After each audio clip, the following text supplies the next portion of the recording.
Seigneur, nous voulons te bénir ce matin, nous voulons te rendre toute la gloire.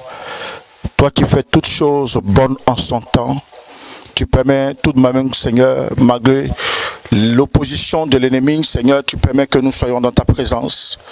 Je te prie, Seigneur, de bénir cette journée. Je te prie de bénir ce temps dans lequel nous sommes. Je te prie de bénir, Seigneur, le canal que nous utilisons, Seigneur, pour propager ton évangile. Afin que, Seigneur, le monde entier soit touché par ta parole. Et que ce matin, nous soyons, ô Père Céleste, ensemble dans ta présence. Je bénis Dieu ce matin, Seigneur, pour tous ceux qui nous suivent. Gloire à toi, gloire à ton honneur, Seigneur. Je m'efface totalement ce matin. Mais que toi seul prenne la place, que toi seul vienne en ce lieu, Père. Seigneur, je ne suis pas là. C'est toi qu'on voit.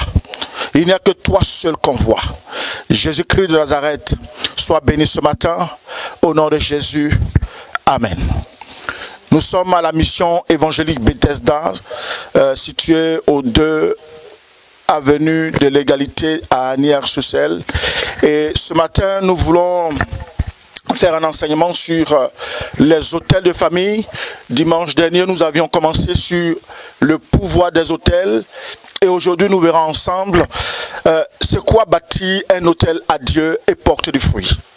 Alléluia. Amen. Alléluia. Donc déjà, nous allons, dans un premier temps, on va faire quelques rappels de définition qu'on avait déjà faites le dimanche dernier. Donc, la définition d'un hôtel, c'est le lieu de rencontre entre une divinité et l'homme. Il est aussi le lieu où l'on va rencontrer notre Dieu. C'est le lieu où il se souvient de toi et de ta prospérité. Alors, bâtir un hôtel, c'est quoi? Il y a une différence entre bâtir et il y a une différence entre un hôtel.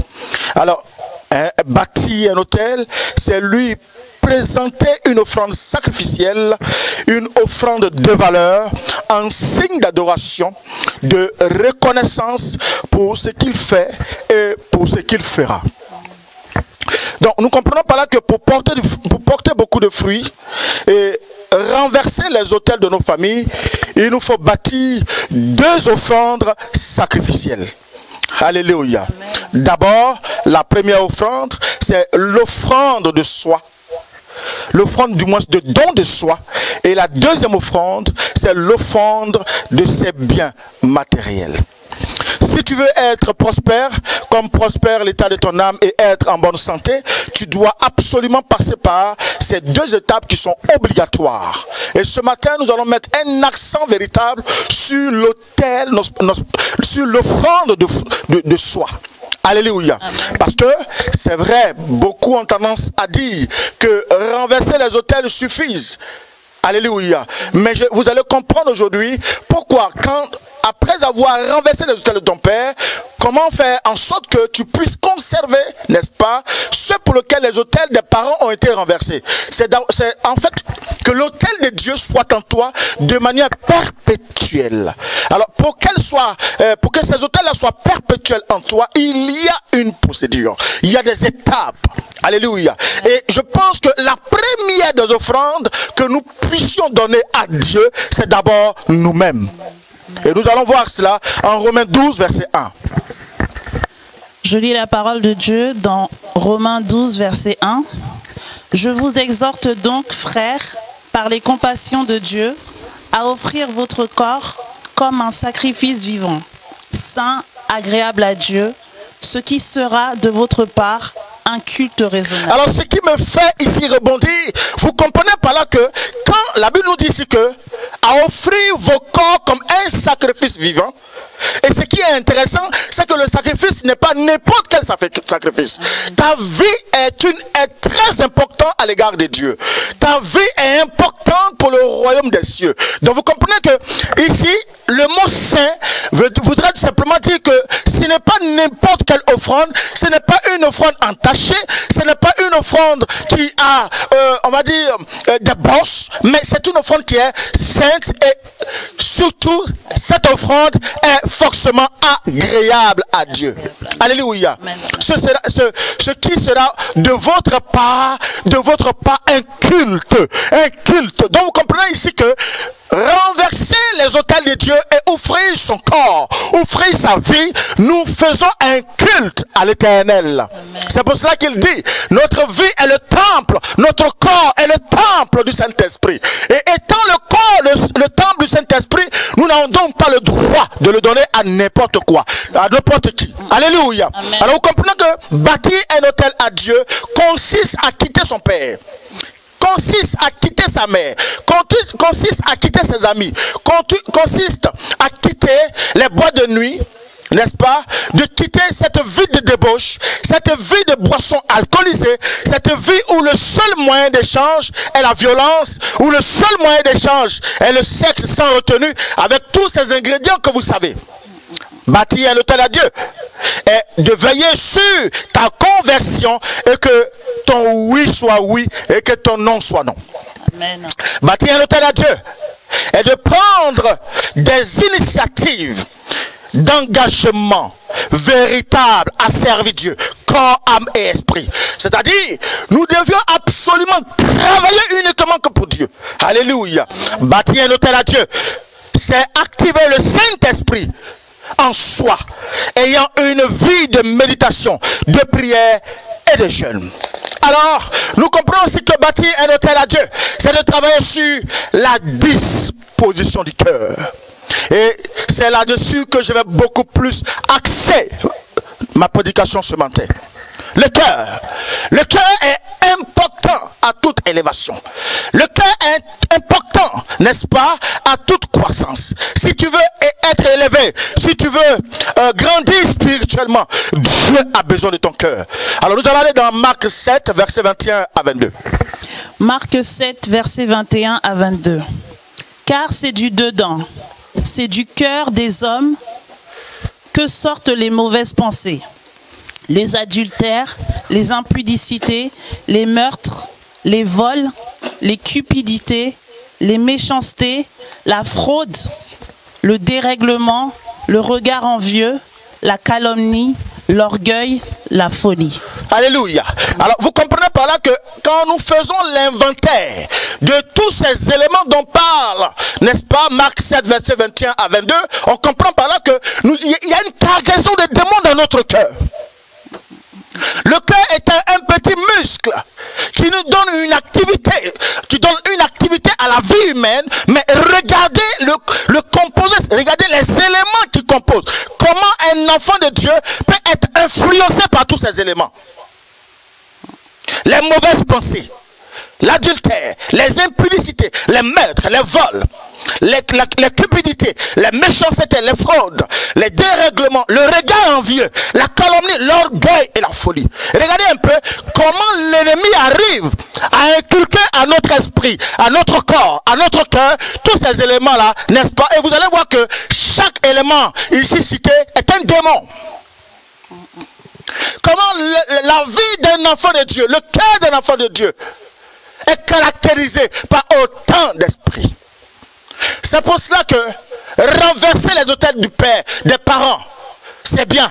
Mais en même temps, si tu as renversé ces autels que tu n'as pas donnés, n'est-ce pas, une part d'offrande sacrificielle à l'Éternel qui est ta vie, vous comprenez par là que tu ne porteras jamais de fruits. Alléluia. Quand nous regardons tous ces esprits qui infectent notre cœur, nous pouvons alors comprendre que l'enjeu de notre destinée, notre succès, notre réussite se joue sur le terrain du cœur. Alléluia. Et vous allez comprendre que le diable n'est pas allé prendre n'importe quel endroit. Il n'a pas pris, n'est-ce pas, ton bras. Il n'a pas pris ton pied. Il n'a pas pris ton œil. Mais il a choisi un élément important. Et vous comprenez ici que la Bible dit que c'est de l'abondance du cœur que la bouche parle. Donc l'enjeu de ta destinée, l'enjeu de ton succès, l'enjeu de ta réussite, c'est d'abord sur le terrain de ton cœur. Alléluia. Amen. Nous voulons alors remporter la victoire. Nous devons tout faire pour remporter cette victoire victoires, aux défis auxquels nous sommes confrontés, nous devons laisser Jésus pénétrer au-dedans de notre cœur avec la parole qui donne la vie. Amen, amen. Les prophéties, c'est bien. Elles ne passeront pas, c'est vrai. Ou du moins, elles passeront. Mais la parole de Dieu ne passera pas. Les prophéties viendront pour un temps. Mais la parole de Dieu est tellement importante qu'un enfant de Dieu doit circoncire son cœur. Il doit travailler à son cœur. Amen, amen, amen. Alléluia. Amen. Gloire à Jésus. Amen. Et nous allons comprendre que dès lors qu'on parle de cœur, il y a forcément un début d'attachement. C'est quoi? S'attacher ou rester attaché à Dieu. Et que nous dit la parole dans Jean 15, 4. Jean 15, verset 4. Demeurez en moi et je demeurerai en vous. Comme le sarment ne peut de lui-même porter du fruit s'il ne demeure attaché au cep. Ainsi vous ne le pouvez non plus, si vous ne demeurez en moi. Je suis le cep, vous êtes les sarments. Celui qui demeure en moi et en qui je demeure porte beaucoup de fruits, car sans moi, vous ne pouvez rien faire. Alléluia. Ici, la parole est très claire. Si Dieu n'a pas pris ton cœur et que tu ne restes pas attaché à lui, tu ne porteras aucun fruit, quelles que soient les prophéties qui sont sur ta vie. Amen. Alléluia. Vous comprenez ici que la parole est très claire. Donc quand nous voyons ces éléments, quand nous voyons la vérité crue de la parole, nous pouvons alors dire que le combat, n'est-ce pas, que Dieu veut mener avec le diable, c'est de pouvoir récupérer notre cœur. Donc le véritable autel que nous devons offrir à Dieu, c'est l'autel d'abord de notre cœur. Gloire à Jésus. Amen. Tu veux que les autels de tes parents soient renversés? Quel est l'état de ton cœur? Tu veux te marier? Quel est l'état de ton cœur? Tu veux garder ton travail? Quel est l'état de ton cœur? Tu veux avoir du succès dans toutes tes entreprises? Quel est l'état de ton cœur? Tu veux aller loin avec l'Éternel? Dieu ne regarde pas l'apparence. Nous avons vu quand Samuel devait trouver un remplaçant. Et quand Dieu l'a envoyé vers la maison d'Isaïe, quand il est arrivé, il a vu Eliab, un homme beau, grand. Il avait toutes les vertus pour être un véritable remplaçant de Samuel. Mais qu'est-ce que Dieu a dit? Samuel lui-même n'a même pas eu égard à l'état du cœur d'Eliab. Et il s'est dirigé directement vers Eliab. Et Dieu lui dit, je ne regarde pas à l'apparence, je regarde au cœur. Nous les hommes, nous regardons à l'apparence, mais Dieu, lui, regarde au cœur. Vous comprenez que ici, Dieu est le sceptre, toi tu es le serment. Et tu dis que je vais avancer, je vais réussir. En même temps, je suis chrétien, mais je ne travaille pas mon cœur. Je ne suis pas attaché à Dieu. Parce que obligatoirement, si tu es attaché à lui, il va que comme lui, il est un Dieu saint, il va que ton cœur soit d'abord transformé, ton esprit soit transformé, ton intelligence soit transformée. Et que tu aies une sagesse de Dieu. Tu puisses marcher, parler. Un enfant de Dieu ne parle pas comme il veut. Il parle selon la sagesse de Dieu. Il ne marche pas comme il veut. Il se déplace. Et quand il est quelque part, on sait qu'un véritable enfant de Dieu est là. Et il porte du fruit. D'abord, porter du fruit, c'est avoir un caractère. Alléluia. C'est d'avoir d'abord un modèle, quelqu'un qu'on veut ressembler. Quelqu'un sur qui on veut compter. Mais vu que ton cœur n'est même pas circoncis, quand tu viens à l'église, c'est pour un temps. Quand tu sors de l'église, tu as une autre attitude. Au final, toi, tu crois que personne ne sait. Mais c'est Dieu qui permet. Et qui lui permet la connexion. Ce que tu crois caché, Dieu le voit. Il le sait. Et forcément, un jour, tu es face à une situation où on doit voir réellement ton caractère de Dieu. Ton caractère de chrétien. On veut le voit, mais on voit que c'est ce jour-là. Et que tu sens une attitude, tu sens une colère. Frère, tu es chrétien. Amen. Et tu crois que personne ne te voit. Mais ce jour-là, malheureusement pour toi, la voisine de la cité te voit. Elle, tu n'as pas Jésus. Le voisin qui te voit tous les dimanches porté, sorti de chez toi avec ta Bible, avec ta famille. Il t'a vu ce jour-là. Comment tu t'es énervé sur un frère. Comment tu n'as pas cédé la place dans le bus, toi enfant de Dieu. Quand tu vois une grande personne qui vient et tu vois même que la personne est fatiguée, elle est boiteuse, mais tu la vois cette personne et tu ne cèdes pas la place. Quand tes parents te parlent, tu réponds comme tu veux. Et tu sors, tu claques la porte. Tu sors quand tu veux, tu rentres quand tu veux. Tu es chrétien. Comment veux-tu porter du fruit? Comment veux-tu porter du fruit? Comment veux-tu que Dieu s'attache à toi? Il dit ce matin, dans Jean 15. Et cette parole est tellement vivante. Elle est tellement excellente. Elle dit ce matin, je suis le sceptre. Je ne sais pas où tu es. Je ne sais pas ce que tu traverses. Je ne sais pas quelle est ta souffrance. Je ne sais pas ce pour lequel tu pleures. Mais Jésus te lance un appel ce matin. Il te dit, il est le sceptre. En lui, il y a toute la création. Il y a toute la divinité. Amen. Il n'y a aucune divinité qui puisse s'élever si Jésus ne donne l'autorité. Il dit ce matin, il est le sceptre. Mais ce qu'il te demande, tout simplement, toi en tant que serment, attache-toi à lui. Parce que sans lui, ta vie ne peut rien. Alléluia. Amen. Que signifie être attaché à Dieu? C'est donner tout simplement ta vie à Jésus-Christ de Nazareth. Que signifie être attaché à Dieu? C'est grandir spirituellement et ressembler chaque jour à Christ. Je dis bien ressembler. On ne pourra jamais être Christ, mais on peut ressembler à Christ. Parce qu'il a dit, soyez mes imitateurs. On peut être imitateur de Christ. Quand tu vois comment ta vie tourne en rond, à chaque fois, à la même période, c'est les mêmes échecs, les mêmes pleurs.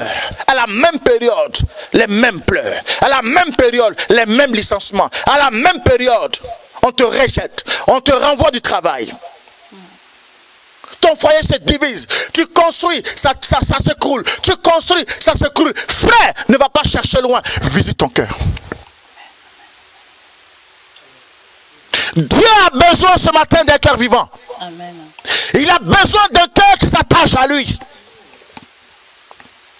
Si tu veux gagner le royaume, tu veux gagner le ciel, tu veux gagner le combat de ta destinée, tu as besoin de circoncire ton cœur. Tu as besoin de vérifier l'état de ton cœur. Que signifie être attaché à Dieu? C'est mettre vos talents et dons au service des autres. Beaucoup d'enfants de Dieu ne mettent pas leurs talents et leurs dons au service des autres. La Bible dit, Dieu a tant aimé le monde qu'il a donné son Fils unique. Son Fils unique. Vous imaginez un peu la portée de cette parole? Il a tellement aimé le monde.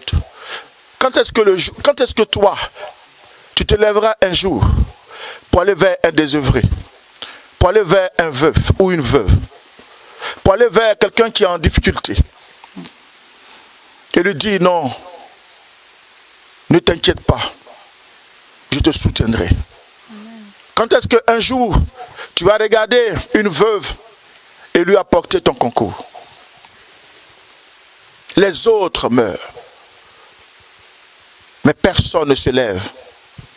Le monde se meurt. Le monde a besoin de Jésus. Toi, tu as Jésus. Ils ne l'ont pas.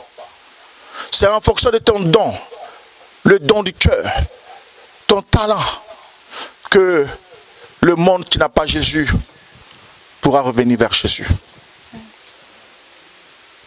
Alléluia. Tu es à l'église, mais tu n'as jamais invité quelqu'un. Tu n'as jamais évangélisé. Évangéliser et faire part de la bonne nouvelle à d'autres personnes qui ne l'ont pas encore connu. Tu es en train de t'attacher à Jésus. Tu es en train de t'attacher à Dieu. Beaucoup sont assis dans les églises, mais ne sont pas convertis. Parce que le cœur n'est pas circoncis. Beaucoup font semblant d'être engagés. Quand on voit leurs manifestations dans les églises, on voit comment ils dansent dans l'église, on voit comment ils adorent. Mais les frères pourront dire tout simplement que yes, il est vraiment converti. Mais la vie de l'intérieur, la conversion n'est pas seulement que à l'église. C'est une continuité de vie. Que ce soit à l'église, que ce soit en dehors de l'église, dans ta famille, avec les amis, les inconnus. On doit démontrer, on doit voir en toi que tu es un enfant qui est véritablement engagé. Là où est un enfant qui est engagé, quand il y a des disputes, il apporte la paix. Amen. Quand un enfant est véritablement engagé, là où il est, il apporte la douceur. Mes frères, est-ce que tu es réellement engagé? Aller à l'église, ce n'est pas ça qui sauve. Jésus veut ce matin ton cœur. Il veut bâtir un autel avec ton cœur. Il va apporter la paix à ta vie. Il va apporter la paix à ta destinée. Comme je l'ai dit tantôt, notre combat principal, le combat de notre destinée, doit se gagner sur le terrain du cœur.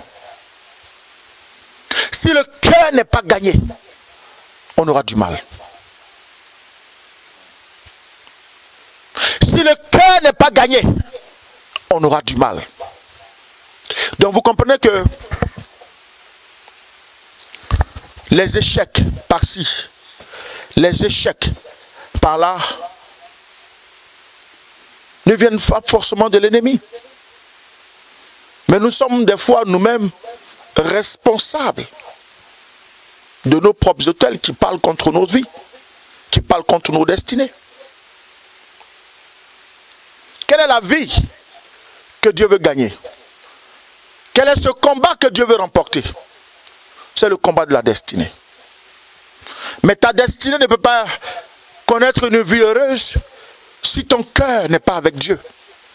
Si ton cœur n'est pas attaché à Dieu. Alléluia. Amen. Vous voyez, des fois, en tant que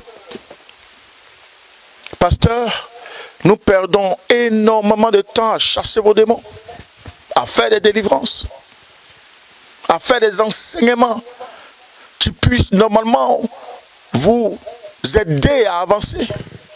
Mais comme vous n'êtes pas prêts,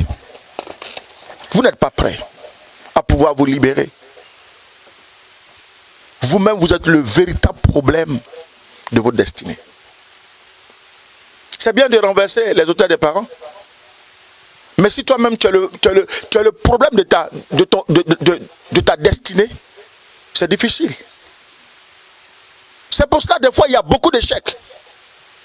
L'Esprit de Dieu est bien disposé. Dieu est prêt à bénir. Dieu est prêt à élever. Dieu est prêt à t'accorder le mariage. Il est prêt à te donner les papiers.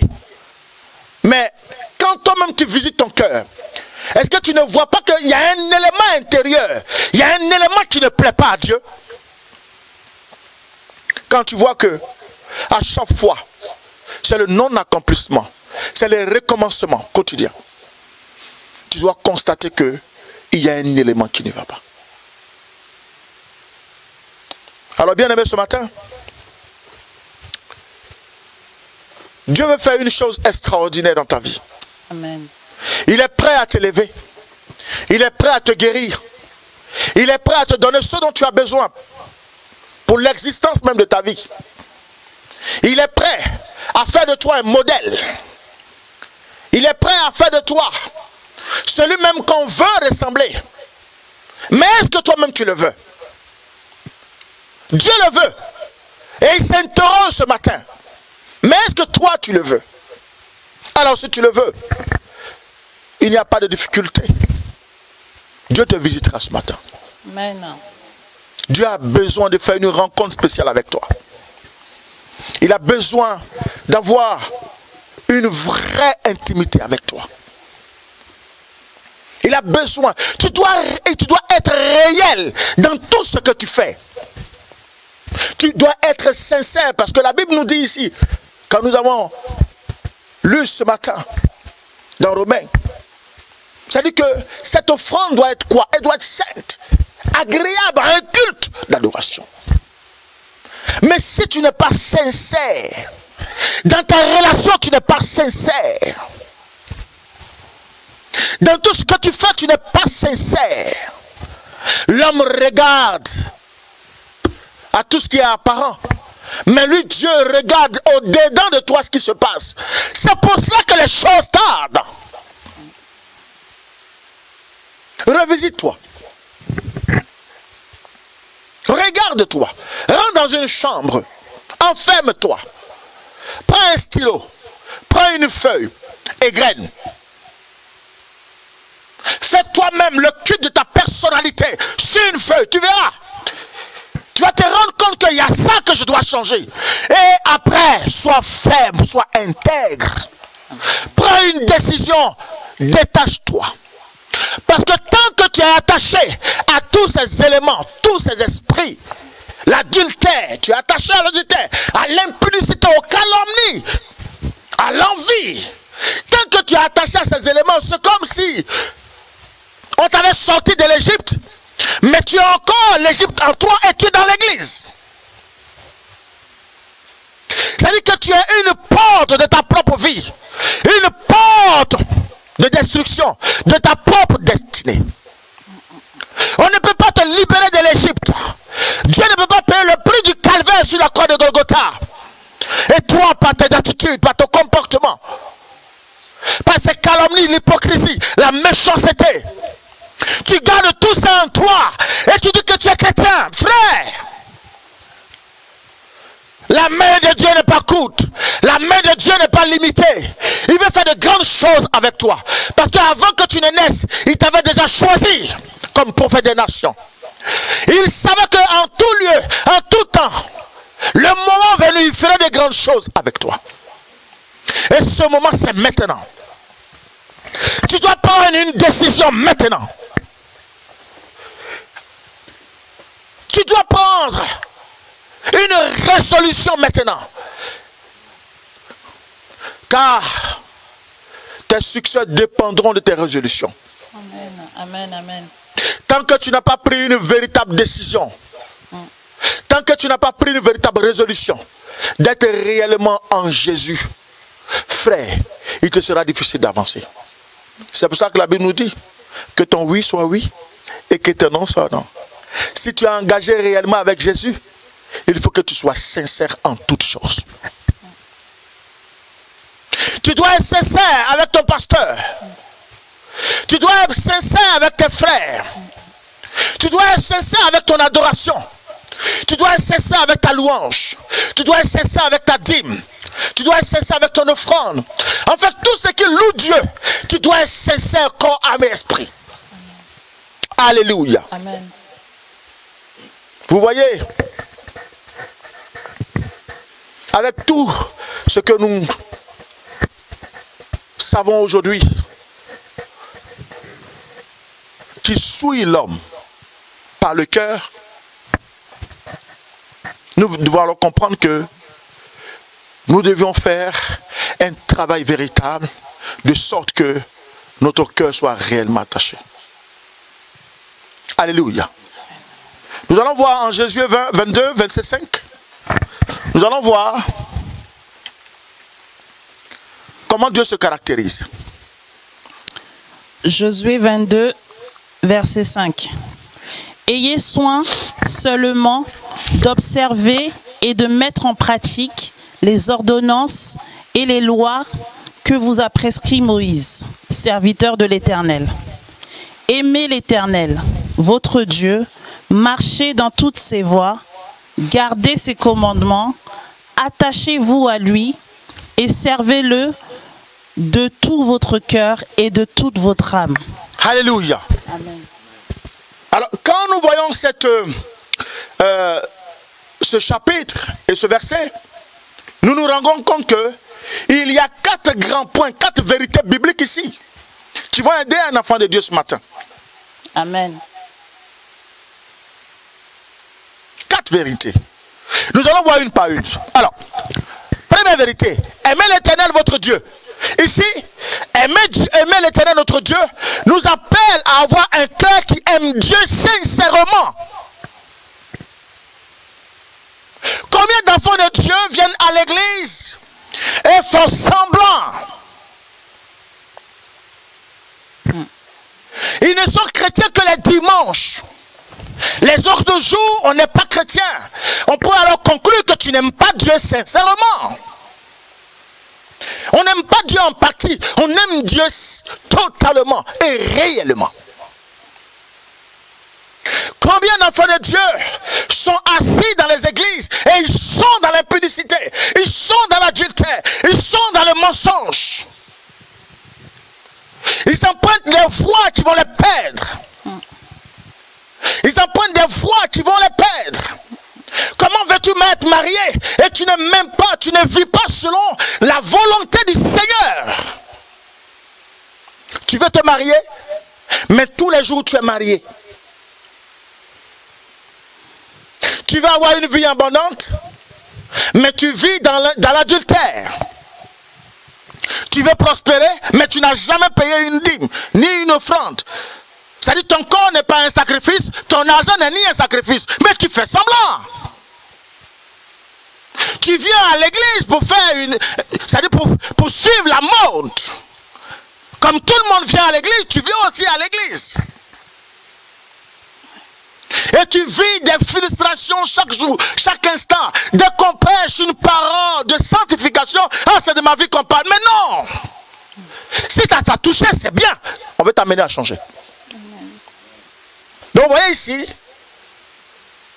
le premier cœur dont Dieu a besoin, c'est un cœur qui l'aime. Vous voyez, on ne peut pas s'attacher à quelqu'un si on ne l'aime pas. Amen. Vous ne pouvez pas me convaincre et me dire ce matin que vous aimez Dieu. En même temps, vous n'êtes pas attaché à lui. Tu viens à l'église quand tu veux. C'est les dimanches que tu programmes tes sorties. C'est les dimanches que tu programmes tes visites. C'est les dimanches que tu vas au jour du marché. Alors que Dieu a besoin de toi dans ta maison. Tu as un don, tu as un talent. Dieu a besoin de ton don. Il a besoin de ton talent. La place que tu occupais, elle est vide. Tu es ailleurs. Un véritable enfant de Dieu, qui aime vraiment Dieu, quand dimanche arrive, il est même pressé à rentrer, à aller dans la maison de son Père. Alléluia. Le deuxième point, la Bible nous dit ici que de marcher dans ses voies. Ah, le véritable point culminant qui fait qu'il y a beaucoup d'échecs. C'est ce point-là, le cœur obéissant. Alléluia. Vaut mieux un cœur obéissant que le sacrifice. Le sacrifice, c'est toutes les difficultés. Au lieu de faire 21 jours ou 50 jours de jeûne, vaut mieux que tu payes la dîme aujourd'hui et que tu pries aujourd'hui, que tu jeûnes aujourd'hui et que demain tu puisses remporter le défi, n'est-ce pas, de ta destinée. Amen. Le problème de tout enfant de Dieu se situe sur le fait de l'obéissance. On n'est pas obéissant. On veut suivre ses propres voies. Et dans cette obéissance, il y a un élément de la patience. Les enfants de Dieu ne sont pas patients. On veut tout de suite. C'est pour cela que nous courons d'une église à une autre. Dès qu'on entend parler d'un prophète, on court. Donc notre destinée est éparpillée. Alors que la parole est la même partout où tu seras, quelle que soit l'église que tu fréquentes. Mais comme tu ne veux pas obéir à ton pasteur, tu ne veux pas obéir aux règles que Dieu a imposées dans l'église, tu préfères t'arracher et aller ça et là. Mais vous pensez que Abraham connaissait Dieu où? Il lui a dit quitte ton père, quitte ta mère, quitte la maison de ton père. Je te montre un lieu. Abraham s'est levé et il est parti, il a obéi.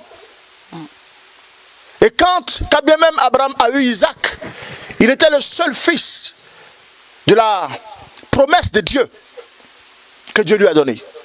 Il dit prends ton fils, je t'indique un lieu où tu l'emmèneras au lieu de sacrifice. Est-ce que vous pensez qu'Abraham va commencer à discuter avec Dieu? Pour dire non, non, non, tu as décidé ça, mais moi c'est mon seul fils. Le problème d'un enfant de Dieu, c'est qu'il veut toujours apporter sa part.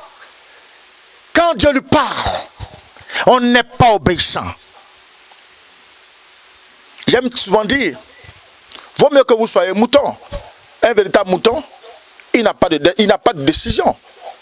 Je préfère que tu sois comme un mouton, parce que nous sommes d'ailleurs des brebis, comme la parole nous appelle. Et qu'on te dise, lève-toi, tu te lèves, couche-toi, tu te couches. Vous allez voir que dans une personne qui est prompte à faire de tels gestes, il est aussi prompt à recevoir la visitation de Dieu par toute forme de bénédiction. Amen. Nous devons travailler à l'obéissance. Un cœur qui n'est pas obéissant, c'est un cœur rebelle. Un cœur qui n'est pas obéissant, c'est un cœur envieux. Un cœur qui n'est pas obéissant, c'est un cœur qui est motivé par ses propres voies. Ce qu'on lui trace comme destinée, c'est pas ce qui l'intéresse. Mais la Bible est très claire. Les projets de l'homme sont sous leur cœur. Mais c'est Dieu qui oriente leur pas. Amen. Tant que quelqu'un ne te prend par la main pour te montrer le chemin de la vie ou le chemin de la réussite, tu auras du mal. Tant que tu resteras toujours à dire moi apparaît toujours. Partout on va, c'est ton moi. Tu veux te faire voir partout. Il faut qu'on sache que tu es là. Mais tant qu'on ne te montre pas le chemin de la réussite, tu auras du mal. C'est pour ça que Dieu, tellement organisé qu'il a organisé son église. Il y a une tête pour nous montrer le chemin. Pour ne pas que, au jour où Jésus revient, tu te mettes à regretter, à pleurer. Dieu a besoin que tu aies un cœur obéissant. Le troisième point, c'est de garder ses commandements. La Bible dit, gardez ses commandements, attachez-vous à lui. Alléluia. Amen. Combien sommes-nous à avoir un intérêt réellement pour Dieu? Garder ses commandements, c'est d'avoir un cœur pour les intérêts de Dieu. Qui s'est déjà battu? Voici un exemple. Là, on est tous confinés. On va voir combien vont payer leur dîme. Pour certaines personnes, c'est un sauve-qui-peut. C'est comme si on prend une silure qu'on met dans l'eau, ben c'est fini, il est parti. On ne me voit pas. Ah, ils ont fermé l'église, hein. Donc moi, je ne paye plus ma dîme. Ça dit que tu ne sais pas Dieu, tu n'as pas un cœur pour les intérêts de Dieu. Un enfant de Dieu qui a un cœur pour les intérêts de Dieu, que l'église soit fermée ou pas, il paye sa dîme. Parce que le propriétaire, lui, il n'attend pas. Hein. Au 5 du mois ou au 10 du mois au maximum, si tu négocies bien, lui, il attend que tu payes le loyer. Hein. Qui est Covid-19 ou pas, ce n'est pas son problème. Vous voyez? C'est là qu'on voit réellement si les gens sont attachés à Dieu. Amen. Est-ce que étant dans ta position, là où tu te trouves ce matin, est-ce que même quand tu as reçu ton salaire, tu as fait même le premier des calculs pour dire, il faut d'abord que je paye ma dîme. Parce que là, l'église est fermée, mais l'église fonctionne. Parce que le loyer n'attend pas. L'EDF n'attend pas. Hein? Alléluia. Amen. Frère, nous connaissons beaucoup de tumultes. Nous connaissons beaucoup d'échecs parce que nous n'avons pas un cœur qui vit pour les intérêts de Dieu. que tu ne mets pas Dieu en priorité dans toutes tes voies, Dieu ne te mettra jamais en priorité quand tu es face à une épreuve. Parce que partout, la vie que nous avons aujourd'hui, quand on dit par exemple, fais un projet, mais le même projet que tu es en train de faire, imagine-toi les milliers de personnes dans le monde, ou même dans la circonscription où tu te trouves, les milliers de personnes qui ont le même projet et qui vont le déposer, n'est-ce pas, dans un lieu, dans une administration. Tu vas voir que les mêmes projets convergent. Mais comme toi, tu t'es mis à part et tu as mis d'abord Dieu en priorité. Tu as fait de Dieu ta priorité, les intérêts. Tes intérêts sont les intérêts de Dieu d'abord en priorité. Tu vas voir que même s'il y a un millier de personnes, c'est toi que Dieu va choisir d'abord. Parce que c'est Dieu qui incline le cœur des rois. Si tu veux que le cœur des rois soit incliné, il faut travailler pour l'intérêt de Dieu. Amen. Très peu d'enfants de Dieu travaillent pour l'intérêt de Dieu. Très peu d'enfants travaillent pour l'intérêt de Dieu. Beaucoup arrivent dans l'église. L'église est sale. Mais ils ne sont même pas capables de prendre un balai pour nettoyer l'église. Ah, mais c'est telle personne qui faisait ça. Vous voyez? C'est toujours les mêmes personnes qui le font. Mais alors que vous devez comprendre, quand tu prends un balai, tu travailles, tu balayes une église, ou tu ranges même la salle de l'église, tu es en train d'ouvrir les écluses des cieux afin que Dieu bâtisse un hôtel en toi. Le véritable hôtel, pour le provoquer, il faut que tes intérêts, les intérêts de Dieu, soient une priorité dans ta vie. Tant que les intérêts de Dieu ne sont pas une priorité, tu auras du mal. Alléluia. Alléluia. Amen. Nous comprenons par là que ces 4 vérités nous aident véritablement. Il y a la dernière vérité. La Bible dit, servez-le de tout votre cœur et de toute votre âme. Servez-le de tout votre cœur et de toute votre âme. C'est d'avoir un cœur pur. Combien ont été offensés et ont pardonné? Nous avons les cœurs remplis de rancœur. Nous sommes chrétiens. Hier, on t'a offensé. Hier, on t'a insulté, on t'a flagellé. On t'a même jeté dehors. Et tu as le cœur rempli de haine. Tu as du mal à pardonner. Dieu a besoin de toi. Et il a surtout besoin de ton cœur. Tant que nous ne prenons pas le temps de nous donner cette capacité de pardonner et de laisser les rancœurs, ou même de prier pour nos ennemis. Oui, je suis arrivé à un niveau de ma conversion où, quand j'ai mal, quand on me fait du tort, c'est vrai, en tant qu'homme, la chair prend un coup, mais systématiquement, je rebondis et je me ressaisis. Je commence à prier pour cette âme. Parce que pour faire la différence entre celui qui t'a offensé et toi qui répliques, il n'y a aucune différence. Dès lors tu es offensé, pardonne-lui.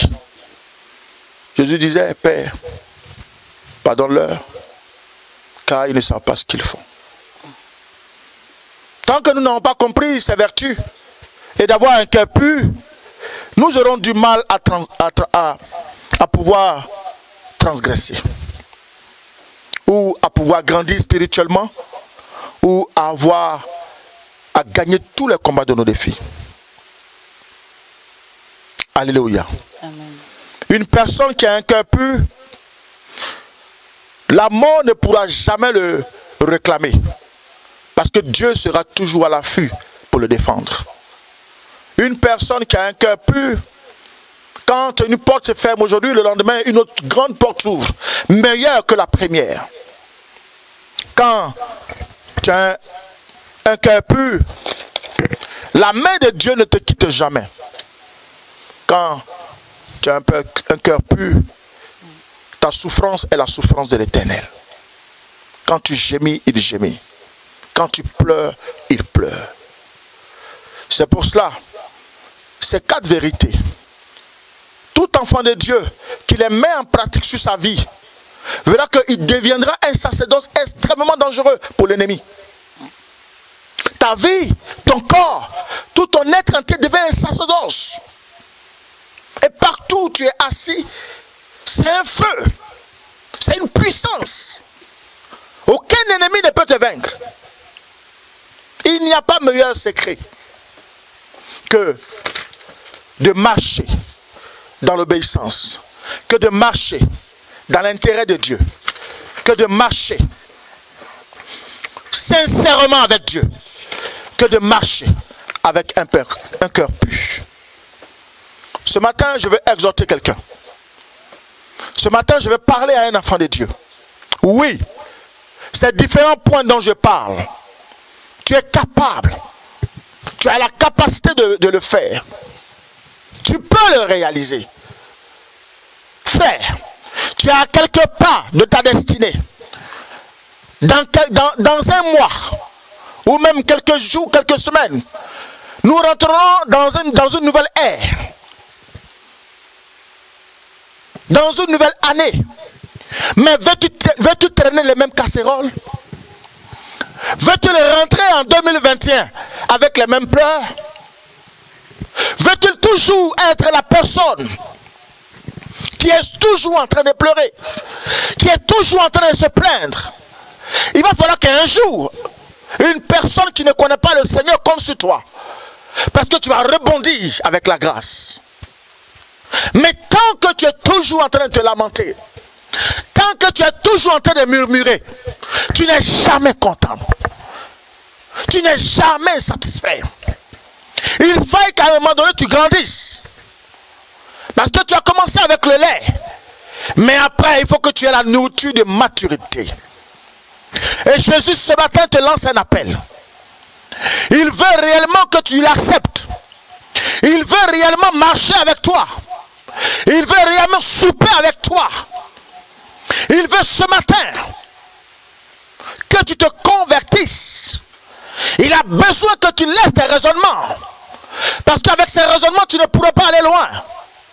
Mais si tu marches réellement avec son Esprit Saint, avec l'amour,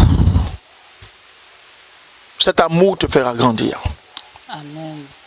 Cet amour te fera monter, te fera déplacer les montagnes.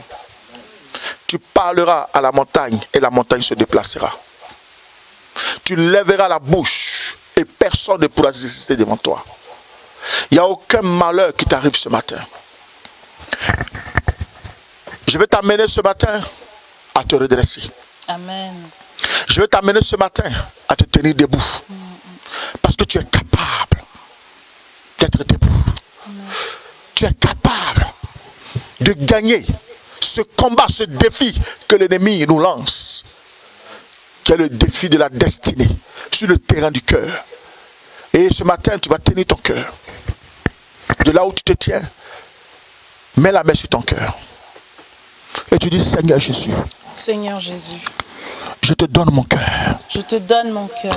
Je veux faire une véritable rencontre avec toi ce matin. Je veux faire une véritable rencontre avec toi ce matin. Seigneur Jésus. Seigneur Jésus. Ce matin. J'ai compris. J'ai compris. J'ai compris. J'ai compris. Que le combat de la destinée. Que le combat de la destinée. C'est le combat du cœur. C'est le combat du cœur. Visite mon cœur ce matin. Visite mon cœur ce matin. Enlève en moi. Enlève en moi. Ce cœur de pierre. Ce cœur de pierre. Et mets en moi. Et mets en moi. Le cœur de l'Esprit de Dieu. Le cœur de l'Esprit de Dieu. Le cœur de l'amour de Dieu. Le cœur de l'amour de Dieu. Le cœur de l'obéissance. Le cœur de l'obéissance. Le cœur. Le cœur. Qui vit selon les intérêts de Dieu. Qui vit selon les intérêts de Dieu. Le cœur. Le cœur. qui vit selon la pureté de Dieu. Qui vit selon la pureté de Dieu. Le cœur.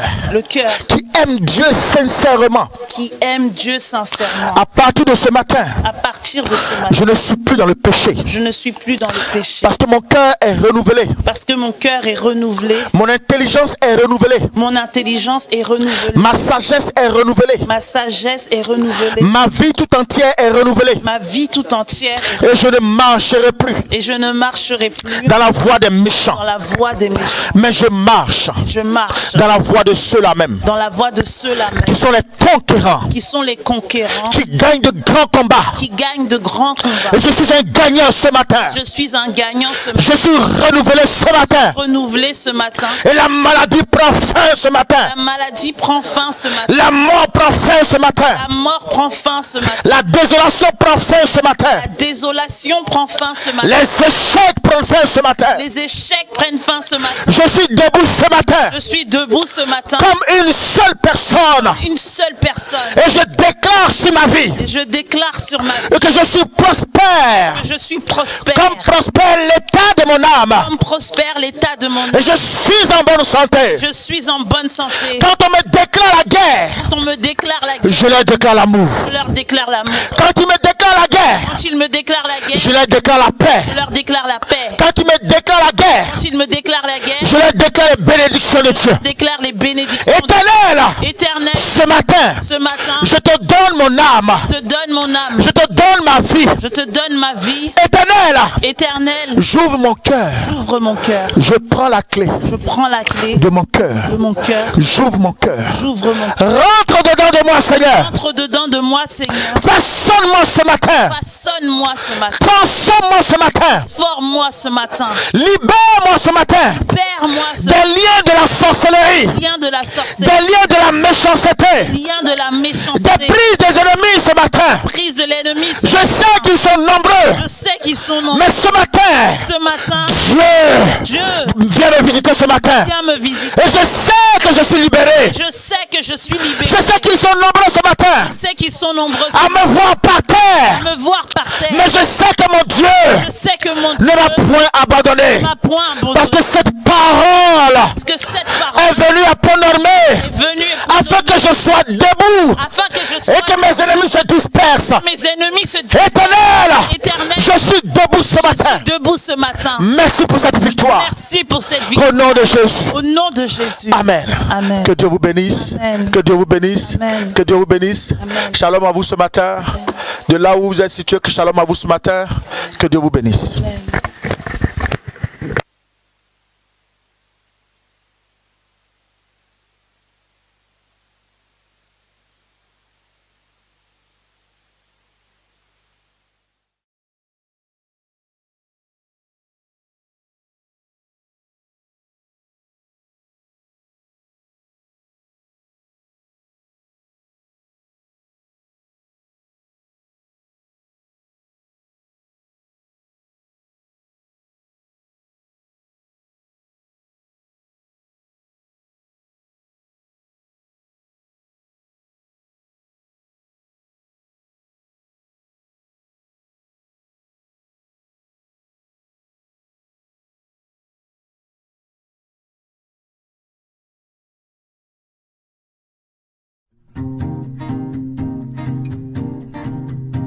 À toi la gloire, ô ressuscité.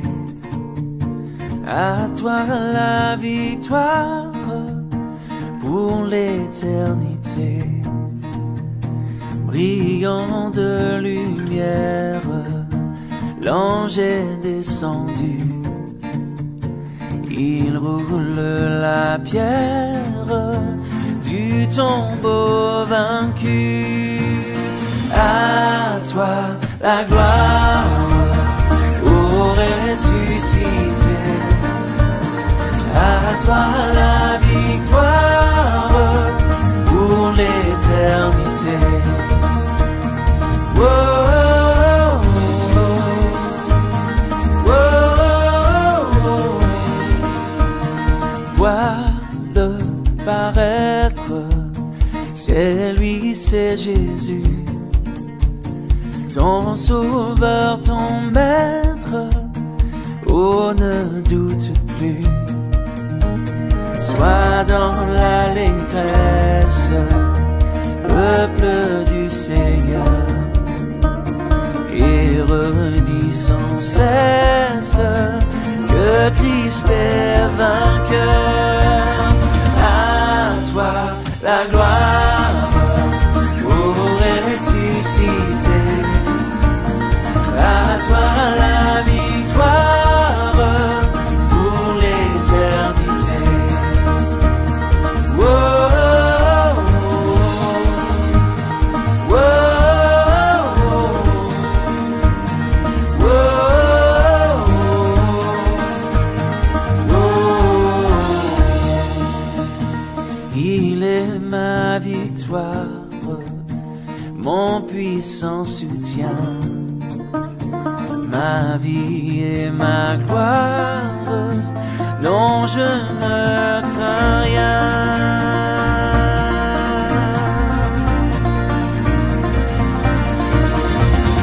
À toi la gloire